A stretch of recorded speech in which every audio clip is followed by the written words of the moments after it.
छोटा भाई कैसे बड़े भाई का नाहक खून कर सकता है। इनकी आपस में लड़ाई शुरू हो गई है। छोटा जो है वो बड़े भाई के गलोगीर हो गया है। तब ये धमकियां लगाता हुआ वहां से जो है बासानी फरार हो गया है। पूरे इलाके की जो फिजा है वो इस वक्त सोगवार है। बिस्मिल्लाहिर्रहमानिर्रहीम जी, मेरा नाम है मकसूद कैफी और आप देख रहे हैं MK डिजिटल। कसूर का इलाका है जी, थाना गंडा सिंह, जहां पर एक दिलखराश वाकया पेश आया है। खून सफ़ेद हो गया वहाँ पर। छोटे भाई ने अपने ही बड़े भाई जो कि ग्रेजुएट थे, LLB कर रखा था और कसूर बार में वकील थे, जिनका नाम साजिद है। इस छोटे भाई ने जनाब तैश में आकर छुरियों के पे दर पे वार करके उसको ज़ख्मी किया और ख़ुद वहाँ से फ़रार हो गया। ज़ख्मी साजिद को वहाँ पर डिस्ट्रिक्ट अस्पताल कसूर में ले जाया गया, जहाँ पर वो जानबर नहीं हो सके और अपने खालके हकीकी से जा मिले हैं। हमने जब इस वक़्वे के बाद वहाँ पर दोस्तों से मालूम किया कि ये तनाज़ा बड़ा क्यों है, कैसे एक कॉमन सेंस की बात है कि छोटा भाई कैसे बड़े भाई का नाहक खून कर सकता है, तो जो हमें इतला मिली है अब तक वो ये है कि ये छोटा भाई जो है वो नशे का आदी है, नशे की लत में पड़ा हुआ था।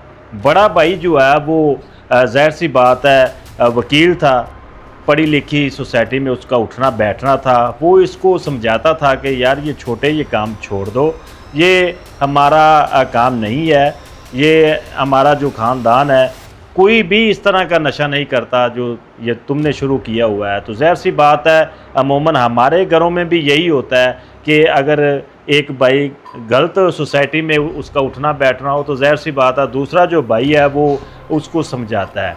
तो साजिद का भी यही कसूर है कि उसने अपने भाई की तरबियत करना चाहिए कि यार ये छोड़ दो, लेकिन वो तैश में आ गया। घर के अंदर ये दोनों ही मौजूद थे कि इनकी आपस में लड़ाई शुरू हो गई है। छोटा जो है वो बड़े भाई के गलोगीर हो गया है, तो उसने पास ही पड़ी हुई छुरी उठाई है और पे दर पे वार करके उसने उसको लहूलुहान कर दिया है। जिसके बाद जब बाकी घर वालों को पता चला है तो वो फ़ौरन भागे हैं। तब ये धमकियां लगाता हुआ वहाँ से जो है बासानी फरार हो गया है। पूरे इलाके की जो फ़िज़ा है वो इस वक्त सोगवार है। ज़ाहिर सी बात है ये कोई आम बंदा मर्डर नहीं हुआ, एक वकील है, पढ़ा लिखा है, ज़ाहिर सी बात है इसका भी हल्का अभाव है, दोस्त हैं। तो अचानक जब पता चला है सबको तो कोई मानने को तैयार ही नहीं है कि यार ये आज ही तो गया है सुबह कचहरी से अपने वकला के यानी दोस्तों से, तो कैसे, ज़ाहिर सी बात है समझ काम ही नहीं कर रही। तो ये अचानक अफसोसनाक जो वाक़या है वो अब सामने आया है डिस्ट्रिक्ट अस्पताल से। अब ज़ाहिर सी बात है इसका अगला प्रोसेस है जो वो किया जा रहा है। उसके दोस्त अहबाब जो हैं वो अब मौके पर पहुंच चुके हैं। बहुत ही अच्छा इंसान था, नफीस इंसान था। जहां तक हमें जो इतलात मिली हैं कि इंतहाई नफीस शख्स था।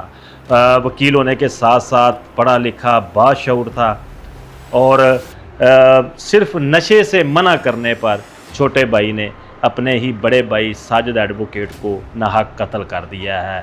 अब कार्रवाई की जा रही है, देखते हैं कि कार्रवाई होने के बाद ये मुकदमा जो है, ये केस है वो कितनी देर चलता है। ज़ाहिर सी बात है ख़ानदानी जो तनाज़ात होते हैं, जहाँ पर घर वाले इन्वॉल्व होते हैं तो फिर बहुत सी मुश्किलात और रुकावटें आती हैं। देखते हैं इसमें क्या होता है जी। ये थी एक दिलखराश स्टोरी जो रात की पहर में बना रहा हूँ और आप लोगों के साथ शेयर कर रहा हूँ। अगली स्टोरी के साथ फिर होती है मुलाकात। अल्लाह निगहबान।